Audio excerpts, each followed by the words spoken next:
جو نوافل میں ہے جس کی بڑی فضیلت ہے وہ نماز صلاۃ الضحیٰ. اب بہت سے لوگ پریشان ہوں گے اب یہ کون سی نئی نماز صلاۃ الضحیٰ. صلاۃ الضحیٰ ہمارے علاقے میں الگ الگ ناموں سے پہچانی جاتی ہے، جس کو یا تو اشراق کہتے ہیں، یا تو چاشت کہتے ہیں، یا تو اوابین کہتے ہیں. یہ نماز ایک ہی ہے، اس کے نام تین ہیں. نماز کو کہتے ہیں عربی میں صلاۃ الضحیٰ، ظہر نہیں ضحیٰ.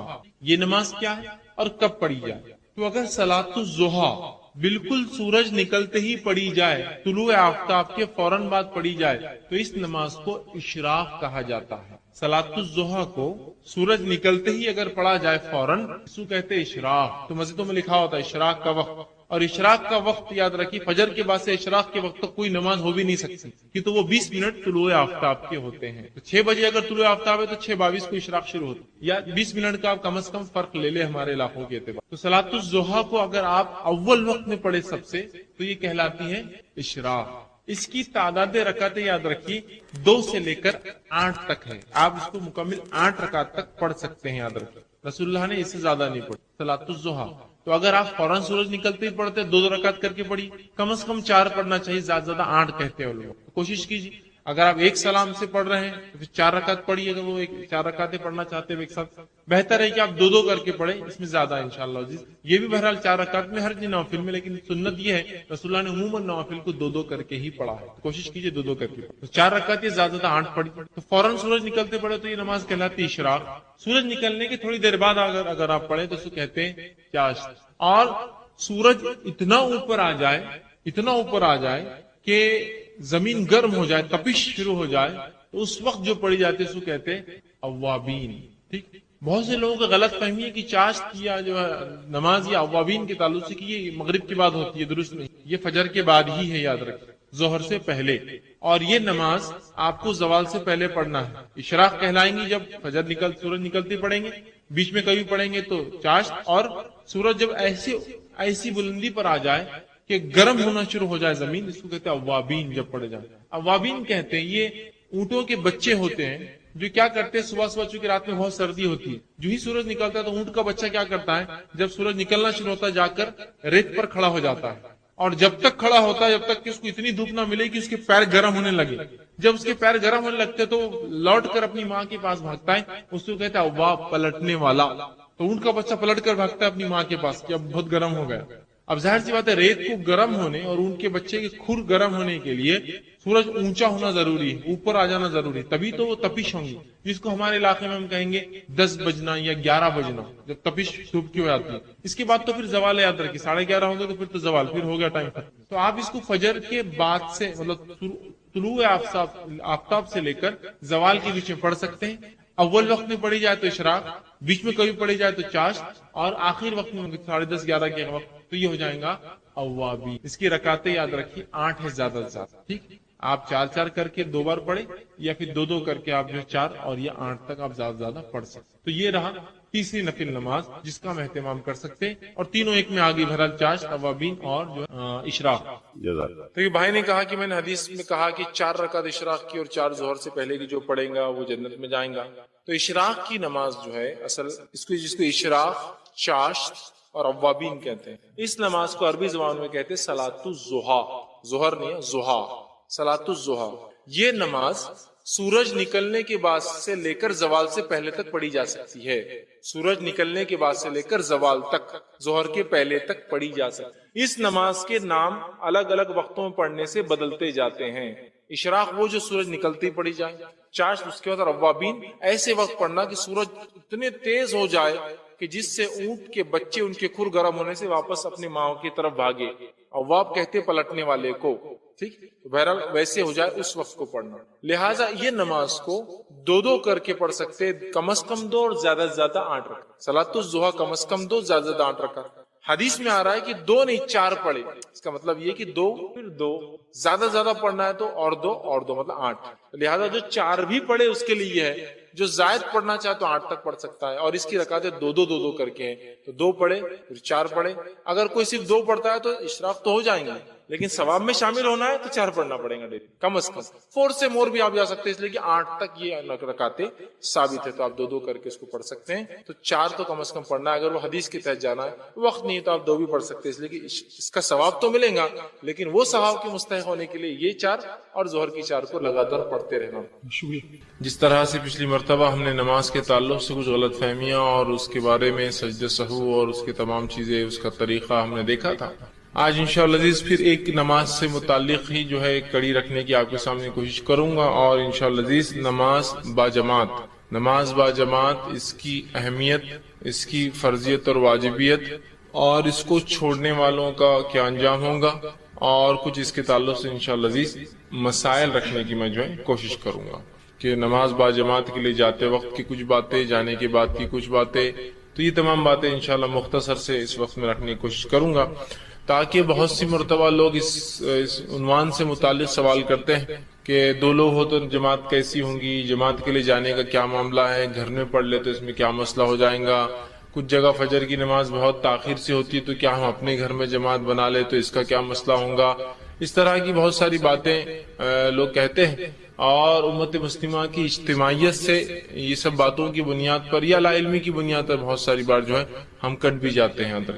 تو آئیے کچھ باتیں آج آپ کے سامنے میں جو ہے جماعت جو ہے نماز جماعت سے پڑھنے کی جو فضیلت اور چھوڑنے کے نقصانات کیا ہو سکتے ہیں، یا کیسی وعیدیں اس کے تعلق سے وہ رکھنے کی جو ہے کوشش کروں گا.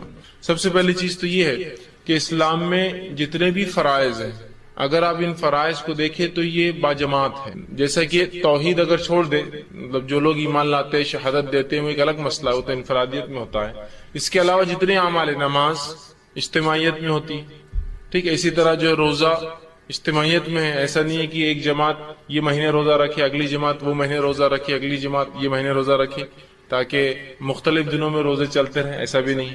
اسی طرح جو ہے زکوٰۃ اجتماعیت کا نظم ہے، بیت المال میں زکوٰۃ جمع ہوں گی.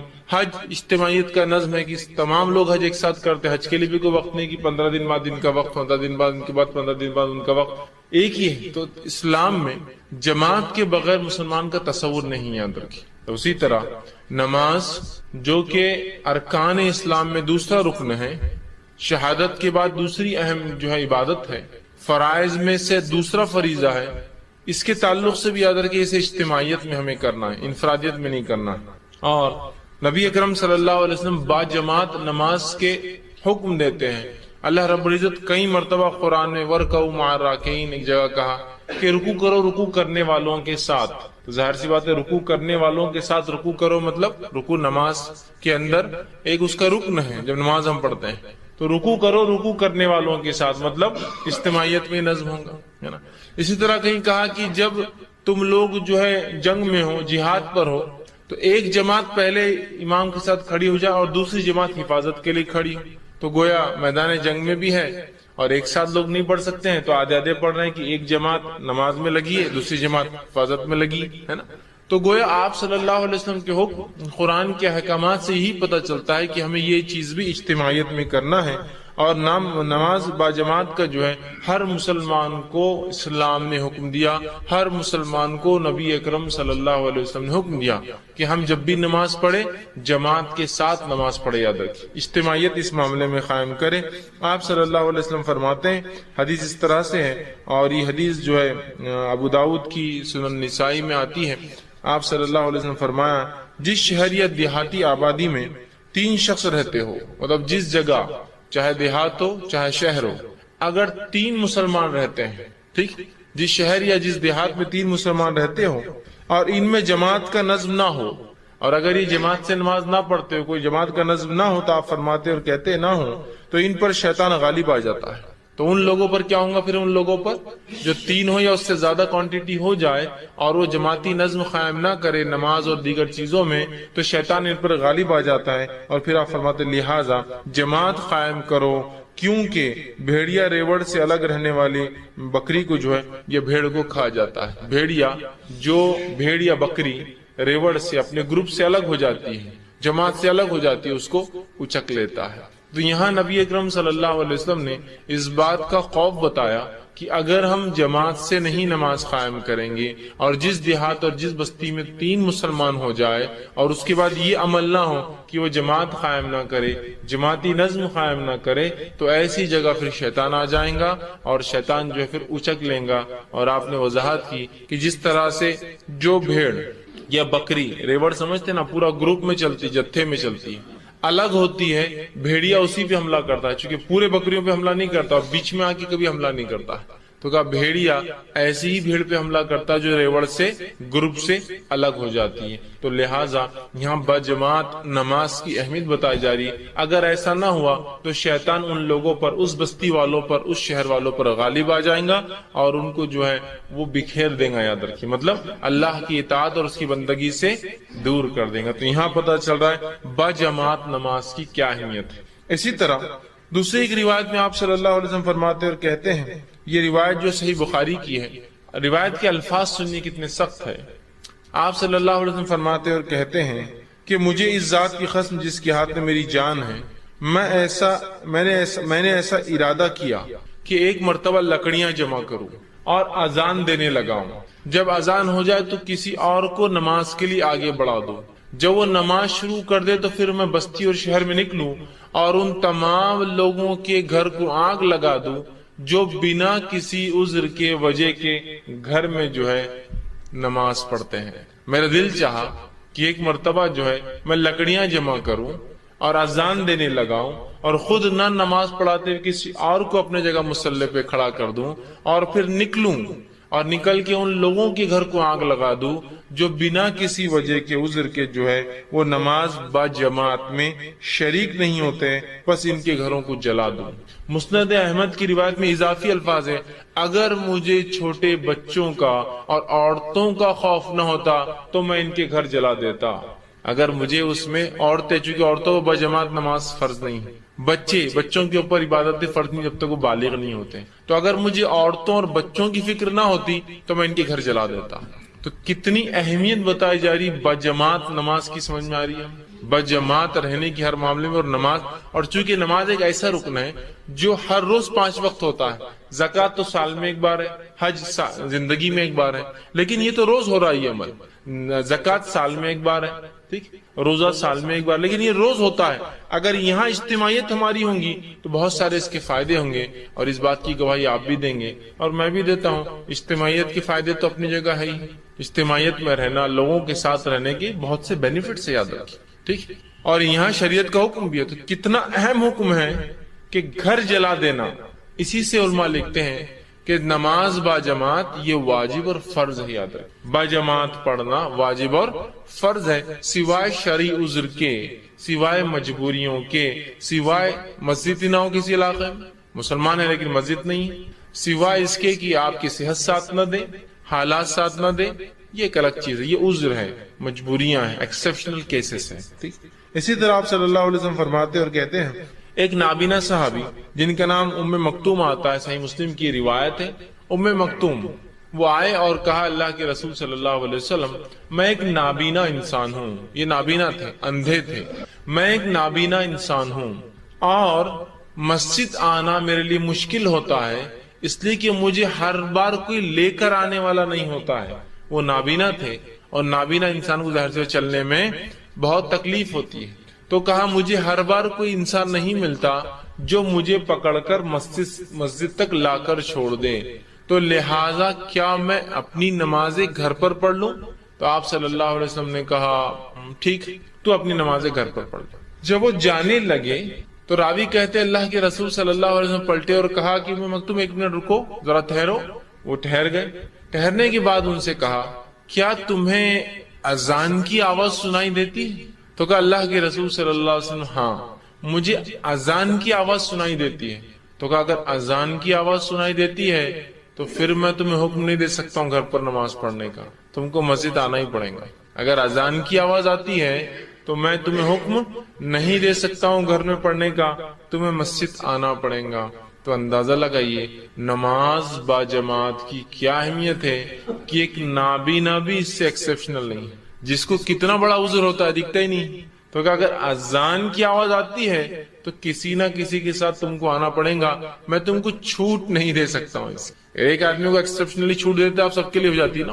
اذان کی اگر آواز آتی ہے تو اسی سے علماء یہ مسئلہ اخذ کرتے ہیں کہ کہیں مسجد اتنی دور ہو، سواری کا انتظام نہ ہو اور اذان کی آواز بھی نہ آتی اور اذان کی آواز بھی نہ آتی ہو تو بہرحال وہ آدمی پھر مجبور ہے. اگر وہ جماعت سے نہ پڑھ سکے تو الگ بات ہے، کیونکہ اذان نہیں آ رہی، مطلب مسجد بہت دور ہے کہ اذان کیا اسے سنائی نہیں دیتی، ورنہ اگر سنائی دیتی ہے تو جانا پڑے گا، نابینا کو بھی جانا پڑے گا. اب آج دیکھیے مسجد ہم سے جو ہے 10 میٹر کی دوری پہ بھی نہیں، 100 قدم کی دوری پر بھی نہیں، لیکن تجارت ہے، کسٹمر بہت آتے تو یہاں جلدی ہو جائیں گے نا. مسجد جانا، سب بندی کرنا، جماعت میں کھڑے ہونا، امام صاحب پہ لمبے لمبے سورے پڑھا دیں گے تو ایک وہ مصیبت نہیں ہو جائیں گی سوار، تو وہ سوروں کو سننا، اس کے بعد آنا تو 15 منٹ تو مار کھا جا رہے اپنے. حالانکہ ہم یہ نہیں سوچ رہے یہ 15 منٹ ہی جمع ہوتے ہیں آخرت کے اعتبار سے. تو میں کیا کرتا ہوں، ایک مصلی لے لیتا ہوں، نماز تو نہیں چھوڑا الحمدللہ، لیکن مصلی لے لیتا ہوں اور اندر ہی بچھا لیتا ہوں دکان کے اندر، اور وہیں فوراً جو ہے ہاتھ رکعت باندھی اور فر جلدی سے ختم ہوا. نہ جانے کا وقت لگا، نہ آنے کا وقت لگا، نہ امام صاحب کی لمبی لمبی رکعتیں ملی، اور آرام سے جو ہے نماز ہو گئی. اپنا بزنس بھی چالو. ایک بھائی کھڑا ہے، دوسرا نماز پڑھ رہا ہے، پھر دوسرا کھڑا ہوتا ہے، پہلا پڑھتا ہے، حالانکہ بازو جماعت ہو رہی ہے. کس قسم کی سستی اور اہدی پن ہے یاد رکھیے، کس قسم کا، آپ اندازہ لگائیے. اور ہر جگہ ہی سستی اور کاہلی نظر آ رہی، چاہے تجارت کو آگے بڑھانے کے لیے، چاہے معاملات میں جو ہے آگے بڑھنے کے لیے، ہے نا. ایک امپورٹنٹ میٹنگ ہے، میں تو یہ ان کی بات کر رہا ہوں جو نماز پڑھتے ہیں لیکن جماعت سے نہیں پڑھتے. ابھی بے نمازی کی بات نہیں ہو رہی، لہٰذا میں بے نمازی کے نقصانات وہ میں کچھ نہیں رکھوں گا آج انشاءاللہ. وہ میرا عنوان نہیں ہے چونکہ، ورنہ پھر اس میں ایک درس چلا جائے گا کہ نماز کی اہمیت اور بے نمازی کی کیا نقصان ہو سکتا ہے. ہم تو ان کی بات کریں جو نماز پڑھتے ہیں 5 وقت لیکن جماعت سے نہیں پڑھتے، تو ان کے بارے میں کتنی سخت باتیں آ رہی ہیں. جو جماعت سے نہیں پڑھتے ان کی بات ہو رہی ہے، نہیں پڑھنے والوں کو تو الگ ہی معاملہ. جو پڑھ رہے ہیں لیکن الگ پڑھتے ہیں تو ان کی گھر جلانے کی بات ہو رہی ہے. سمجھ رہے آپ بات؟ تو تجارت یا معاملات کے لیے بھائی میٹنگ ہے، اس میں جلدی سے ختم ہو جائیں گی میٹنگ، ہاں یہ الگ بات ہے. اتنے لوگ جمع ہوں کہ وہاں جماعت قائم ہو سکتی ہے اس میٹنگ کی جگہ پر، اتنے لوگ جمع ہوں بزنس کے لیے کہ وہاں جماعت قائم ہو سکتی ہے، تو الگ بات ہے پھر کہ ٹیمپرری آپ رکے تو جماعت بنا سکتے ہیں، ہمیشہ کے لیے نہیں ہو سکتا ہے. لیکن میں ان کی بات کر رہا ہوں جو پرماننٹلی اپنا جو سلسلہ بنا دیتے ہیں کہ کچھ ہوا کہ بس جماعت کے لیے گھر میں کھڑے ہو گئے، کچھ ہوا کہ بس جماعت کے لیے گھر میں کھڑے ہو گئے، مطلب نماز کے لیے گھر میں کھڑے ہو گئے. انفرادی ہوتا ہے یا کبھی مسجد نہ جانے کو چرانے کے لیے، حالانکہ 10 قدم پہ مسجد ہے، ایک جماعت اپنی بنا لے تاکہ یہ جماعت جلدی ہوں گی نا، اپنے حساب سے ہوں گی کہ وہ دستر پہ کھانا لگ چکا ہے، اب کہاں مسجد جاتے نماز کے لیے، یہیں پڑھ لیں گے. میں ایکسیپشنل کیس کی بات نہیں کر رہا ہوں کہ رمضان میں آپ کسی دعوت میں، جہاں الحمدللہ رمضان میں تو تقریباً لوگ نماز پڑھتے ہی ہیں، جس کی وجہ سے مسجدیں ویسے ہی نہیں پڑتی ہے، تو مسجد والے بھی چاہتے ہیں کہ آپ کہیں پڑھ لے تو اچھا ہوتا ہے نا. مسجدیں نہیں پڑتی ہے ویسے ہی نہیں پڑ رہی ہے نمازوں میں، عام نمازوں میں تو کوئی خاص دعوت ہو جائے محلے میں تو مسجد تو پیک ہو جاتی ہے. تو ظاہر سی بات ہے وہاں کو بنا لے، وہ تو ایکسیپشنل کیسز ہوتے ہیں. لیکن جنرل اس میں ہم ایسا کرتے ہیں، بہت سے لوگ ایک سلسلہ بنا لیتے ہیں کہ بس گھر میں نماز پڑھ لو، بزنس کی جگہ نماز پڑھ لو، چھت پر نماز پڑھ لو. ٹھیک، مجبوری الگ چیز ہے کہ میں کالج میں ہوں جہاں سے مسجد نہیں، اذان کی آواز نہیں آتی تو میرے لیے پھر جانا بھی ضروری نہیں، تو وہاں میں جماعت بنا لیتا ہوں یا وہاں میں پڑھ لیتا ہوں مصلی ڈال کے نماز انفرادی. وہ الگ شکلیں ہیں، لیکن عام اعتبار سے ہم دیکھتے ہیں لوگ بہت جی چراتے ہیں نماز کے معاملے اور پڑھتے ہیں. اور جب انسان جماعت سے چھوٹ جاتا ہے نا، تو یہ میرا تجربہ اور مشاہدہ ہے، میں نے دیکھا ہوں جن لوگوں نے با جماعت نماز کو چھوڑا، پھر گھروں میں جماعتیں چالو کی، پھر انفرادی، چونکہ گھر میں جماعت مینٹین نہیں ہو سکتی کبھی، پھر انفرادی چونکہ لوگ نہیں آنے، انفرادی جماعتیں چالو کی.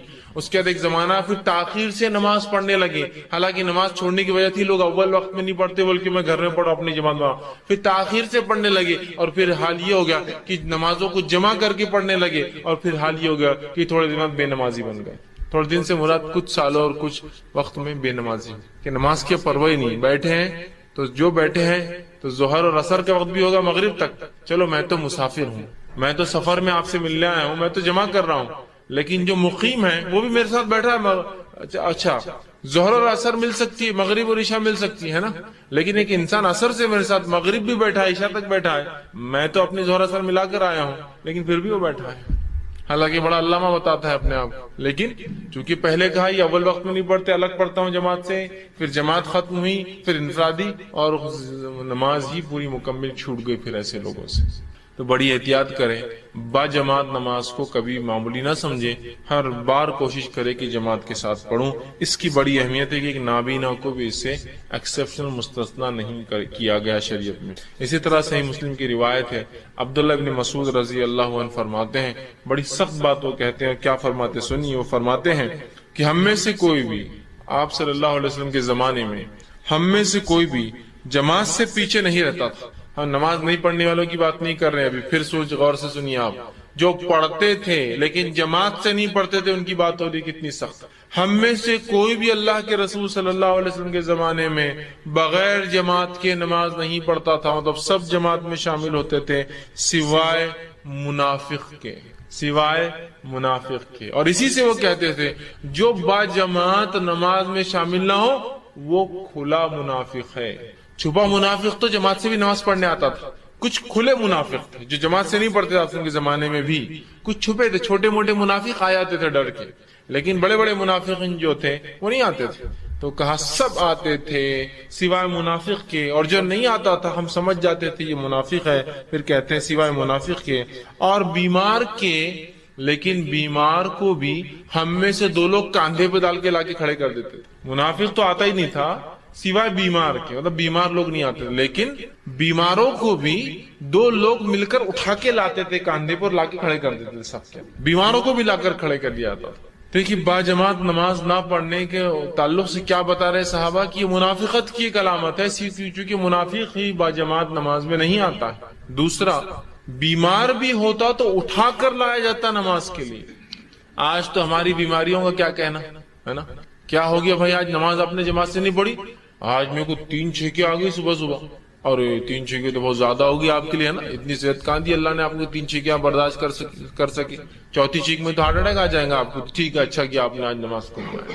ارے آج آپ با جماعت نماز میں دکھ نہیں رہے 2-4 دن سے، ارے بہت زیادہ بیمار ہونا، کیا بیماری ہے آپ کی؟ وہ ہاتھ میرا روز دکھ رہا۔ اچھا تو آفس بھی نہیں جا رہے؟ نہیں، آفس تو جانا پڑتا نا، مجبوری ہے۔ اچھا پھر آپ اسکول کالج میں؟ نہیں، وہ اس کے بغیر تھوڑی چلتا۔ اچھا پھر آپ دن بھر گھر میں؟ نہیں، صرف نماز کی حد تک نہیں آ رہا ہوں میں، اس لیے کہ وہ پوری تکلیف درد دکھ نماز کے ٹائم میں ظاہر ہوتا ہے، دینی کوئی کام کے ٹائم میں ظاہر ہوتا ہے نا۔ ہاتھ دکھنے کیا تعلق جماعت سے؟ ہاتھ تو دکھ ہی رہا ہے نا، ایسے بھی دکھ رہا ہے ویسے بھی دکھ رہا ہے، کچھ نہ کرو بھی تو دکھ رہا ہے، لے کے چلو اس کو ساتھ اپنے، ہو سکتا ہے اللہ کے ذکر میں ہوں گے تو اللہ اس کو شفا دے دیں گے، لیکن وہ نہیں ہوتا ہے۔ اللہ کے رسول صلی اللہ علیہ وسلم کے تعلق سے آتا ہے، آپ کی وفات سے کچھ دن قبل آپ نے چلنا پھرنا بند کر دیا تھا، آپ چل پھر نہیں پا رہے تھے، خود سے اٹھ نہیں پا رہے تھے، بلکہ آپ نے جب نماز کے لیے ارادہ کیا 2 دن پہلے یا 3 دن پہلے، روایتوں مختلف الفاظ، ارادہ کیا تو آپ کھڑے ہو کر گر جاتے تھے، مطلب اتنی طاقت نہیں تھی قدموں میں کہ چل سکے، آپ گر جاتے تھے۔ روایت میں کہ آپ اٹھے، وضو کیا، کھڑے ہوئے اور گر گئے، چونکہ پھر بے ہوش ہو گئے، بے ہوشی سے وضو ختم ہو جاتا ہے، اس لیے کہ پتہ نہیں انسان نے کیا کیا، پھر آپ اٹھے، پھر وضو کیا، پھر گر گئے، پھر آپ اٹھے، پھر وضو کیا اور پھر گر گئے۔ یہ کیفیت تھی آپ کی، اتنی کمزوری تھی۔ اس میں آتا ہے کہ اللہ کے رسول اتنی کمزوری میں بھی ہم 2 صحابہ کو بلاتے اور دونوں کے کاندھوں پر ہاتھ رکھتے، آپ کے پیر ڈالنے کی طاقت نہ تھی تو آپ صلی اللہ علیہ وسلم پیر رگڑتے جاتے مٹی کے اندر، مطلب آپ چل نہیں سکتے، تو اب ظاہر سے ایک آدمی کاندھوں پہ 2 لوگوں نے ڈال دیا اور کھینچ کے لے جا رہے، ویسے آتے تھے۔ اور آپ نے ہمیں کچھ دن بیٹھ کر نماز پڑھائی، پھر لیٹ کر نماز پڑھائی، اور پھر ابوبکر صدیق نماز پڑھاتے تھے اور آپ سے پیچھے لیٹتے تھے، چھوڑی نہیں لیکن لیٹ کر پڑھی۔ اسے پتا چلا مسجدوں میں ایسا نظم ہونا چاہیے کہ جہاں مصلی بیمار بھی آئے تو لیٹنے کا پروویژن بھی ہو کہ وہ نماز پڑھ سکے، بیٹھنے کا بھی ہو کہ وہ پڑھ سکے، یاد رکھیے، ٹھیک ہے؟ تو اس بات کو سمجھنا ہے ہمیں، یاد کتنی اہم بات ہے کہ بیمار ہے، نبی ہے، چاہتے تو شرعی عذر بتا سکتے تھے، چاہتے تو اللہ چھوٹ دے دیتا، چاہتا تو اللہ معاف کر دیتا، پھر بھی آ رہے امت کو سکھانے کے لیے کہ نماز با جماعت کی بڑی اہمیت۔ لیکن ہماری بیماریوں کو میں نے کہا نا، کیا کہنا، بہت بڑی بڑی بیماریاں ہو جاتی ہیں، ہم کو چھینک آنا بہت بڑی بیماری ہے، تھوڑی کھانسیوں کی بیماری ہے، تھوڑا سا آنکھ گرم ہو گیا، تھوڑا سا آنکھ گرم ہو گیا تو فوراً گھر والوں نے بولا نماز کو مت جاؤ، ٹھیک ہے امی نماز کو نہیں جاتی، ٹھیک ہے ابا نماز کو نہیں۔ باقی اگر امی ابا بولے بیٹے تھیٹر مت جاؤ تو نہیں، تھیٹر جاؤں گا تو میں ساتھ رہوں گا اچھے سے، نہیں تو وہ تنگ کروں گا تمہیں، وہاں اپنی منوائی جا رہی بات، یہ ہونا تو فلاں ہوں گا، نماز کے لیے نہیں، آپ نے بول دیا اب میں نہیں جاؤں گا، نہیں امی بھی نہیں بول رہے، ابا بھی نہیں بول رہے، بہت زیادہ مجھے بخار دکھ رہا، یہ دکھ رہا، یہ تمام چیزیں وجوہات نہیں ہے نماز کو چھوڑنے کی، نہیں ہے نماز کو چھوڑنے کی۔ بہرحال اسی طرح نماز با جماعت کی اہمیت اس سے ہی پتہ چلتی ہے۔ سورہ نساء سورہ نمبر 4 آیت نمبر 102 میں اللہ نے فرمایا کہ جب تم جنگ میں ہو اور جنگ کی حالت میں ہو اور خوف کا معاملہ ہو، جنگ ہو یا خوف ہو مطلب دشمن کے حملے کا ڈر ہو، تو تب امام کے پیچھے کچھ لوگ کھڑے ہو اور کچھ لوگ حفاظت کرے، پھر کچھ لوگ کھڑے ہو کچھ لوگ حفاظت کرے، اسے کہتے ہیں صلاۃ الخوف۔ خوف دشمن کے حملے کا ڈر یا جنگ کے میدان میں نماز پڑھنا جب دشمن حملہ کر سکتا ہے، تو تب نماز کا طریقہ یہ کہ ہاف جماعت لڑیں گی جو مسلمانوں کی ہے، آدھی امام کے پیچھے آئیں گی، یا جو بھی امام طے کرتا ہے جو بیسٹ پاسبل اسٹریٹجی ہو سکتی ہے پیچھے آئیں گی۔ ایک شخص نماز بانے اور آپ صلی اللہ علیہ وسلم صلاۃ الخوف پڑھی، آپ نے پڑھ کر بتایا صلاۃ الخوف کیا ہوتی ہے اور کیسے ہوتی ہے، تو امام کھڑے ہوتے، اللہ کے رسول کھڑے ہوئے ایک مرتبہ نماز کے لیے، آدھے صحابہ پیچھے آئے، ٹھیک، آدھے صحابہ پیچھے آئے، اس کے بعد 2 رکعت کے بعد سلام پھیر کر چلے گئے، پھر آدھے اس کے بعد آئے، رسول اللہ کنٹینیو کر رہے اپنے، آپ نے 4 پڑھی، صحابہ نے 2 اور اس کے بعد کی جماعت نے 2 رکعت پڑھ کے اپنے گئے۔ سمجھ رہے بات؟ تو خوف کا ماحول ہے، دشمن کے حملے کا ڈر ہے، اتنے میں بھی نبی اکرم صلی اللہ علیہ وسلم بتا رہے ہیں، اللہ حکم دے رہا ہے کہ نماز با جماعت ہوں گی، کہ آدھے لوگ پڑھے اور آدھے حفاظت کریں، تو گویا حملے کے اس میں بھی، خوف کے ماحول میں بھی، وہاں بھی نماز با جماعت پڑھنا ہے۔ تو اس کی فرضیت سمجھ میں آ رہی ہے، نماز با جماعت کتنی اہم چیز ہے کہ خوف کے ماحول میں بھی جماعت بنانا ہے۔ دشمن کا ڈر، اور یہ کوئی دشمن کے ڈر کی بات کر رہا ہوں، چوہے بلی کتا آ جانے کا ڈر نہیں ہے کہ آ جائیں گا بکری آ کے یہ کھا لیں گی، دشمن جہاں جان کا ڈر ہے، دشمن آئیں گا اچانک تو کیا آ کے بولیں گا نماز توڑ دو میں لڑنے آیا تم سے چلاؤ لڑنے، وہ تو نماز میں آپ کو ماریں گا، سمجھ؟ تو وہاں بھی کہا کہ آدھے لوگ حفاظت کے لیے کھڑے ہوں گے، آدھے لوگ نماز، صلاۃ الخوف۔ تو اس کا طریقہ پورا قرآن نے بتایا، سورہ نساء آیت نمبر 102 اور اس کے آگے اٹھائیے، پورا طریقہ آپ کو مل جائے گا، معاف کرنا، ہاں 102 آگے پورا طریقہ آپ کو نماز کو مل جائے گا صلاۃ الخوف۔ اور رسول اکرم صلی اللہ علیہ وسلم پڑھائی، صحابہ بیان کرتے کہ ایسے ایسے مختلف ادوار میں ایسا ایسا ایسا ایسا آپ نے اس نماز کو پڑھایا، لیکن وہ بھی با جماعت۔ تو آپ دیکھ رہے ہیں جماعت کی کتنی اہمیت، کتنی اہمیت، لیکن ایک وضاحت یہاں ضروری ہے، جماعت کی اہمیت یاد رکھیے بہت ہے، لیکن آپ کو حالات اور ماحول دیکھنا بھی ضروری ہے، ورنہ بہت سے لوگوں کو میں نے دیکھا ہے کہ اپنی با جماعت نماز کو انسانوں کی تکلیف کی وجہ بنا دیتے ہیں۔ آپ ٹرین میں جا رہے ہیں، ٹرین میں با جماعت نماز نہیں ہو سکتی میرے بھائی، گورنمنٹ نے آپ کے لیے کوئی پروویژن نہیں کر رکھا ہے کہ مسلمان نماز پڑھیں گے تو ٹرین میں جگہ بنائی جائے۔ اب آپ پورے انسانوں کو بولیں گے رک جاؤ مسلمان آ گئے، اب نماز پڑھنا رہتی ہے ہم کو، اور جماعت سے پڑھیں گے اور کھڑے ہو کے پڑھیں گے ٹرین میں، اور مصلی بچھا دیا جاتا ہے، ایک آدمی وہ جو جگہ ہوتی جہاں سے لوگ جا رہے ہیں پیشاب کے لیے، پیخانے کے لیے، مطلب ٹوائلٹ یوز کرنے کے لیے، پانی لینے کے لیے، ہاکرز جو لوگ بیچنے والے ہیں کچھ کھانے پینے وہ گھوم رہے ہیں، وہاں وہ جا کر امام کھڑا ہو جاتا ہے اور 2 آ کے مستعد کھڑے ہو جاتے ہیں، جیسا صلاۃ الخوف، مطلب دشمن سے جنگ چل رہی ہے اور پیچھے نماز ہو رہی ہے، اور جماعت باندھی جاتی ہے، پھر جو لوگ بیٹھے مسلموں کا چلو ہٹو اٹھو، چلو چلو عورت تم چلو، عورت کو ہٹا ایسے اوپر بھیجو، یہ کرو، پوری ٹرین مطلب ایسا ہوتا ہے کہ آپ کے لیے مخصوص کر دی جاتی ہے، پوری ٹرین اتھل پتھل چلو، اور بیچارے لوگ ڈر کے بعد داڑھی والے لوگ ہیں، اور پہلے ایسا امیج میڈیا نے کریٹ کر دیا، پتا نہیں کچھ زیادہ ہو تو نکالے اور چلو اس کو اڑا دو، اس کو اڑا دو، اس کو اڑا دو، وہ بیچارے ڈر کے فوراً عورتیں اوپر بیٹھ جا رہی، بچے یہ ہو جا رہے ہیں، یہ ہو جا رہے ہیں، اور آپ جماعت سے نماز پڑھ رہے ہیں۔ نہیں، سواری پہ رسول اکرم صلی اللہ علیہ وسلم جماعت سے نماز ثابت نہیں۔ ہاں سواری میں سہولت ہو، جیسے کہ اگر آپ سعودی عرب جائیے گلف کنٹریز میں، تو وہاں ٹرین میں جیسے ہمارے پاس پینٹری کار ہوتا ہے نا، وہاں ٹرین میں ایک مسجد کا ڈبہ ہوتا ہے پورا، پینٹری کھانے پینے کا ایک ہوتا ہے، آپ دیکھیں کینٹین، تو ویسے مسلم کنٹریز میں ٹرین کے اندر ایک ڈبہ ہوتا ہے، مسجد رہتی ہے، وہاں جا کیا پڑھیے کتنا بھی، چونکہ وہ مسجد ہے خاص، اسی کے لیے رکھا گیا ڈبہ، یہاں نہیں ہوگا۔ لیکن یا بس ہے اور بس کو آپ بول دیں کہ بس روک دو، بس ہم سامان ہے، ہم کو جماعت سے نماز پڑھنا ہی پڑتی، اور بیچارے بس کے 40 مسافر جو ہے انگلیاں توڑ توڑ کے بددعائیں دے رہے ہیں آپ کو کہ ہم کو جلدی جانا ہے، فلاں مسئلہ ہے، آپ بولیں نہیں 5 ٹائم بس رکیں گی پوری سفر کے اندر، اور جھگڑا چالو نہیں، سفر میں تو آپ اترے، وضو کیا، بس میں بیٹھے، جہاں بیٹھے وہاں رکعت باندھ لی، ہو گیا۔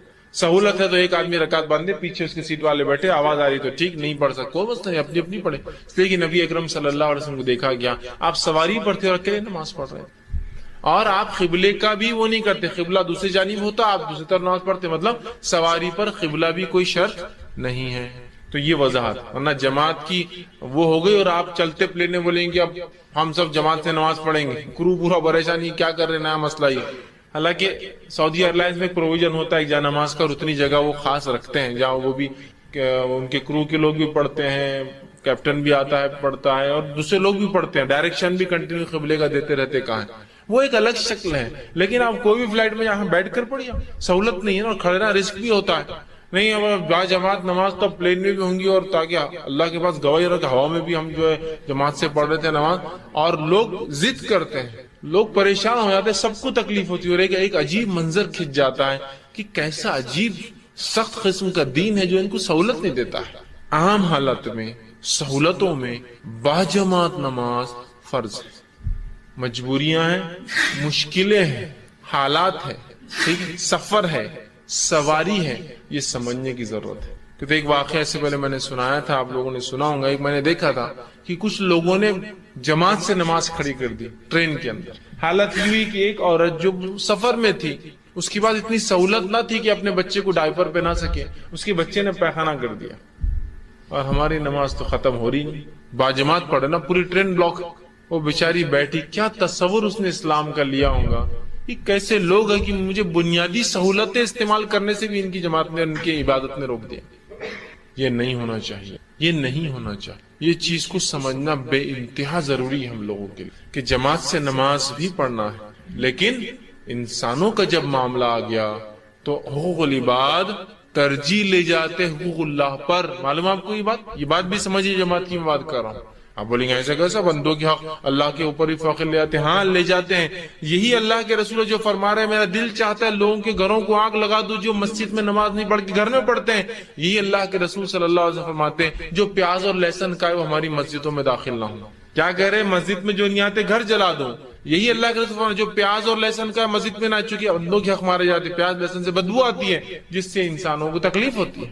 دوسرا فرماتے ہیں جب کسی کو بیت الخلا جانا ہو، رفع حاجت کو جانا ہو، پیشاب پیخانے کو جانا ہو، وہ جماعت میں بعد میں شامل ہو، پہلے رفع حاجت کو جائے تو انسان یہ آئے، بندوں کا حق پہلے آ گیا، رفع حاجت پہلے اور عبادت بعد میں. جس کو بھوک لگی ہو اور مغرب کا وقت ہو تو وہ کھانا کھا لے، اگر اسے امید ہے آخر رکعت بھی مل جائیں گی تو پہلے کھانا ختم کریں پھر آخر رکعت میں شامل ہو. کھانا پہلے نماز بعد میں، بندوں کا. تو میں بھی اسی لیے کہہ رہا ہوں جب ٹرین میں ہیں، بسز میں ہیں، سہولتیں نہیں ہوتی تو وہاں کیا کریں گے آپ، وہاں جماعت کا اہتمام نہیں ہوں گے. اس بات کو سمجھنے کی ضرورت ہے. آپ اسی طرح نماز با جماعت کی کیا فضیلت آتی ہے، فضیلت بھی رکھتا ہوں. جب اتنی وعید کی گئی تو فضیلت کیا بتائی گئی. آئیے آپ صلی اللہ علیہ وسلم نماز با جماعت کی فضیلت بتاتے ہیں اور فرماتے ہیں، صحیح بخاری کی روایت ہے، جماعت کے ساتھ نماز جو پڑھی جاتی ہے وہ اکیلے نماز پڑھنے کے مقابلے میں 27 درجے 27 ٹائمز اچھا ہے، افضل ہے، زیادہ ثواب دینے والی چیز ہے. جماعت میں جو نماز پڑھی جاتی ہے وہ انفرادی نماز کے مقابلے میں 27 ٹائمز 27 درجے زیادہ ثواب دیتی ہے. کتنی بڑی بات بیان ہے، 27 درجے، ماشاءاللہ 27 ٹائمز ثواب ملتا ہے. لیکن اس سے ایک بات اور نکلتی جو علماء نکالتے ہیں، مسئلہ یہ کہ باجماعت نماز نہ بھی کوئی پڑھے تو نماز تو قبول ہو جائے گی. اس لیے کیا فرمایا، 27 درجے زیادہ، مطلب اس کو 27 لیس ہے، لیکن نماز نہیں ہوتی ایسا نہیں ہوگا. میں اس لیے کہہ رہا ہوں، ورنہ پھر ایک نئی غلط فہمی کہ جماعت سے میں نے کہہ دیا تو آپ دوسرے کو الزام فتوی لگا دیتی نماز ہی نہیں ہوتی. نہیں، وہ بہت بڑا گناہ کر رہا ہے کہ وہ نماز کو ایسا کر کے جو ہے بہت اپنے نفس کو نقصان میں اور ظلم میں ڈال رہا ہے. لیکن پھر بھی شرعی عذر کے تحت، مجبوریوں کے تحت، حالات کے تحت، یا کوئی پڑھ لیتا ہے تو ثواب سے تو محروم ہے لیکن نماز ہو جاتی ہے. یہ بات بھی سامنے آ رہی ہے. 27 درجے زیادہ ثواب ملتا ہے. کتنی بڑی بات ہے نا. اب لیکن 27 درجے زیادہ ثواب، اس سے کیا ہوتا، یہ کیلکولیشن ہمارے پلے پڑتا نہیں نا. اگر میں آپ کو یہ کہوں کہ آپ اگر ایک پروڈکٹ لا کر سیل کریں تو آپ کو ڈبل منافع ہوگا، 2 گنا منافع، 2 ٹائمز. تو یہ ہم کو برابر سمجھ، 2 ٹائمز 1000 کی چیز 10 روپیز پروفٹ، 2 ٹائمز 200. اوہ حساب بالکل کلیئر ہے. 3 ٹائمز پروفٹ، 3 درجے زیادہ منافع. اوہ 300 روپے بالکل کلک ہو رہے ہیں ہم کو. اور 4 درجے زیادہ منافع. اوہ 4. یہ 27 درجے سمجھ میں نہیں آتا، لیکن ہم دین کہنا کو مسئلہ نہیں، اللہ بڑھا دیں گا، ہو سکتا ہے بعد میں، چلو ایزی لے لو. میں یہ بتانا چاہ رہا ہوں کہ دنیا میں کیسے حساب کرتے ہیں. یہ 1 گنا 2 گنا زیادہ پروفٹ دور کی بات ہے. جو لوگ اوریجنل بل بزنس کرتے ہیں وہ یہ سب چیزیں جانتے ہیں. روپے 2 روپے اور 4 روپے کی بڑے ٹرن اوور کے اندر کیا نقصان اور کیا فائدے ہو سکتے ہیں. سمجھتے ہیں آپ.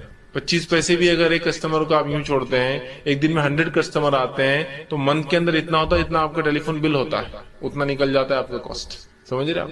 تو جو ٹرن اوور میں بزنس کرتے ہیں وہ جانتے ہیں روپے کا کیا وہ ہوتا ہے. ایک صاحب تھے وہ بزنس کرتے تھے, دن بھر میں جو ہے 25 کنٹل شکر بیچتے تھے اور سب سے کم کاسٹ میں ان کی شکر بکتی تھی. اتنا کم کی جتنا ہول سیل ملتا اتنے ریٹ میں بیچتے تھے. جب ان سے پوچھا گیا کہ پھر آپ کا منافع کیا ہے, تو اس زمانے میں شکر وہ موٹے موٹے تھیلوں میں آتی تھی, تو کہا منافع میرا یہ تھیلا ہے 100 روپے میں بکتا ہے بعد میں, تو 25 کنٹل بیچتا ہوں ٹرن اوور پہ اور 2500 روپے تھیلے کی ملتے ہیں, شکر میں نہیں کماتا ہوں, ٹرن اوور پہ بزنس کرتا ہوں, ہے نا. تو وہ آدمی بولیں گا یار 1 گنا کا کیا ہوتا ہے, 1 ٹائم مور پروفٹ مطلب 100 ٹائم ہو جاتا ہے نا ایگزیکٹلی. 1 درجہ 1 گنا مطلب ملٹیپل آف, تو وہ ہوتا 100 ٹائمز ہوتا ہے ایگزیکٹلی. اس سے 100 روپے کا 200 ہونا ہوتا 100 ٹائمز ہو جاتا, 300 ہونا ہوتا 27 درجے. میں یہ بات سمجھانے کی کوشش کر رہا ہوں کہ دین میں یہ کیلکولیشن ہم کو سمجھتے نہیں. جب درجات کی بات ہو رہی 700 درجے ثواب 70 درجے ثواب نہیں سمجھتا. سمجھیے اس کو دنیا کی حساب کتاب سمجھتے ہیں. تو بہرحال 27 درجے زیادہ ثواب کون بیوقوف ہے جو چھوڑ سکتا ہے نا.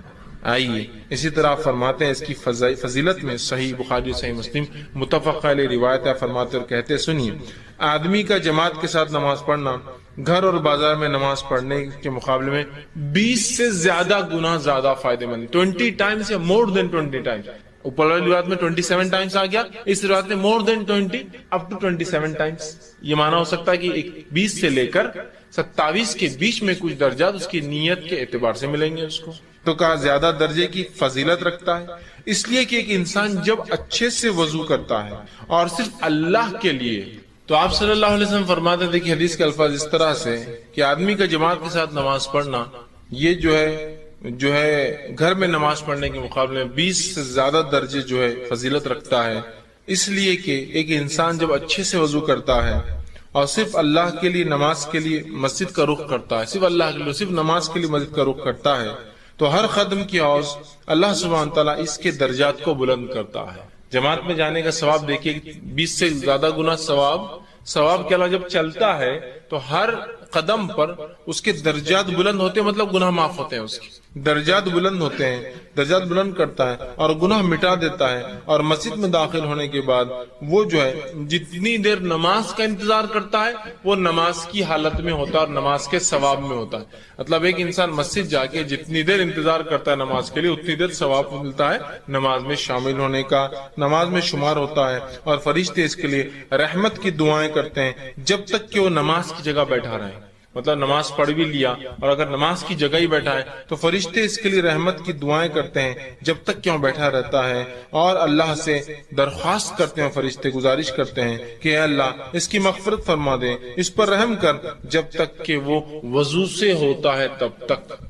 ایک نماز کو ہم نکلے 20 مرتبہ 20 گناہ یا اس سے لے کر 27 مرتبہ تک ثواب بڑھ گیا, فضیلت.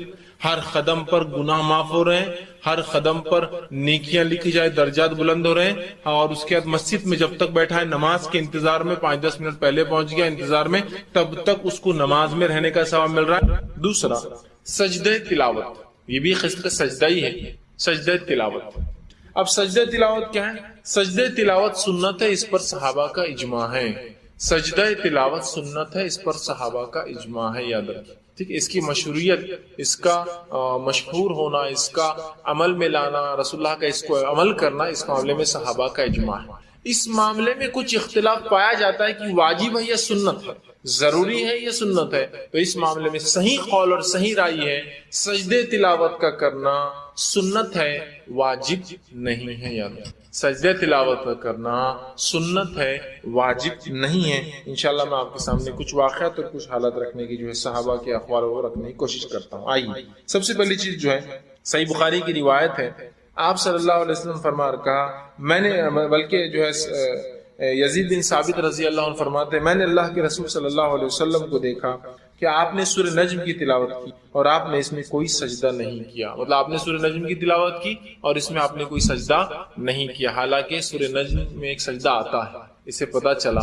کہ سجدہ تلاوت یہ سنت ہے، واجب نہیں. اگر واجب ہوتا تو وہ صحابی کو اللہ کے رسول کرواتے. وہ کہتے میں نے پڑھا اور مجھے سجدہ تلاوت آپ نے نہیں دیا اس کے کرنے، جبکہ ہم جانتے ہیں سورہ نجم میں ایک سجدہ آتا ہے. اسی طرح عمر ابن خطاب رضی اللہ عنہ نے ایک بار جمعے کا خطبہ دیا، صحیح بخاری کی روایت ہے. جمعے کا خطبہ دیا، جمعے کے خطبے کے اندر آپ نے جو ہے سجدے کی آیت تلاوت کی، اس کے بعد سجدہ کیا. سجدے کے بعد آپ نے خطبہ کنٹینیو کیا.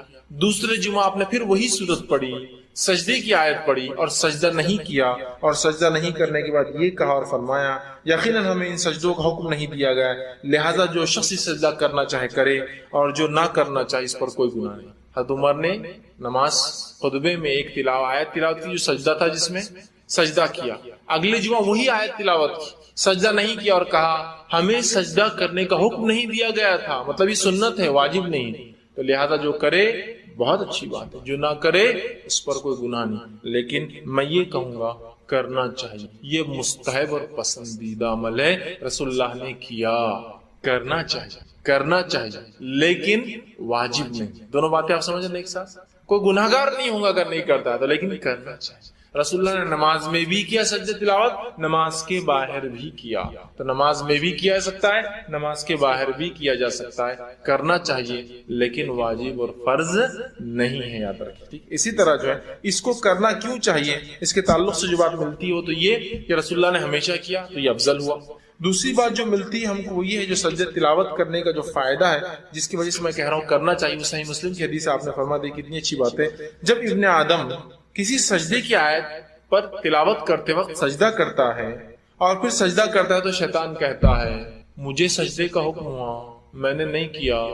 ابن آدم کو سجدے کا حکم ہوتا ہے، یہ سجدہ کر رہا ہے جس کی وجہ سے اسی جنت میں جائیں گا، اور مجھے سجدے کا حکم ہوا تھا، میں نے انکار کیا جس کی وجہ سے میں آگ میں جاؤں گا. تو ایک تو موقعہ مطلب جو ہے ایک مستحب عمل ہے، اور دوسرا شیطان کو رسوا کرنے والا عمل ہے نا.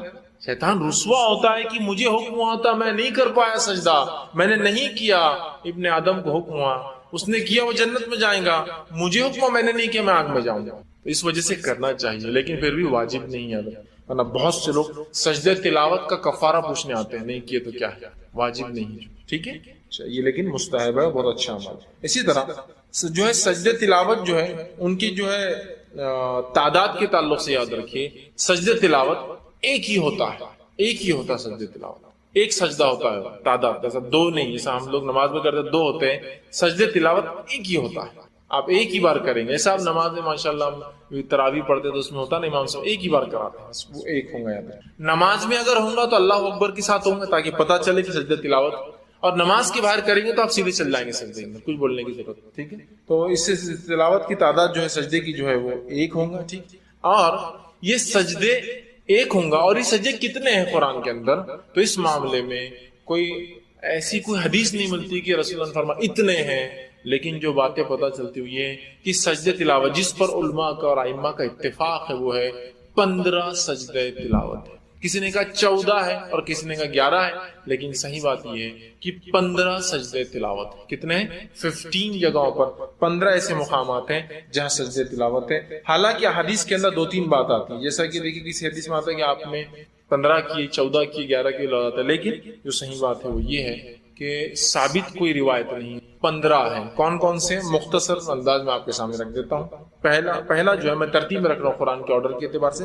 سورہ اعراف کی آخری آیت 206 نمبر، سورہ اعراف سورہ نمبر 7 آیت نمبر 206، پہلا سجدہ جو قرآن میں آتا ہے. دوسرا سجدہ جو قرآن میں آتا ہے وہ ہے سورہ رعد سورہ نمبر 15، معاف کرنا سورہ نمبر 13 آیت نمبر 15. سورہ رعد سورہ نمبر 13 آیت نمبر 15 کا دوسرا سجدہ ہے. تیسرا سجدہ جو قرآن میں آتا ہے وہ سورہ نحل سورہ نمبر 16 آیت نمبر 50. سورہ نحل سورہ نمبر 16 آیت نمبر 50. چوتھا سجدہ جو قرآن کا آتا ہے وہ ہے سورہ الاسراء یا سورہ بنی اسرائیل سورہ نمبر 17 آیت نمبر 109. سورہ نمبر 17 سورہ بنی اسرائیل یا سورہ اسراء، اسے دو نام سوروں کے آیت سورہ کے آیت نمبر 109. پانچواں سجدہ تلاوت ہے سورہ مریم سورہ نمبر 19 آیت نمبر 57. سورہ مریم سورہ نمبر 19 آیت نمبر 57. اسی طرح جو چھٹا تلاوت کا سجدہ ہے وہ سورہ حج سورہ نمبر 22 آیت نمبر 18. سورہ حج سورہ نمبر 22 آیت نمبر 18 یاد رکھیں. اسی طرح جو ہے ساتواں جو آتا ہے سورہ الفرقان سورہ نمبر 25 آیت نمبر 60. سورہ الفرقان سورہ نمبر 25 آیت نمبر 60 میں آتا ہے.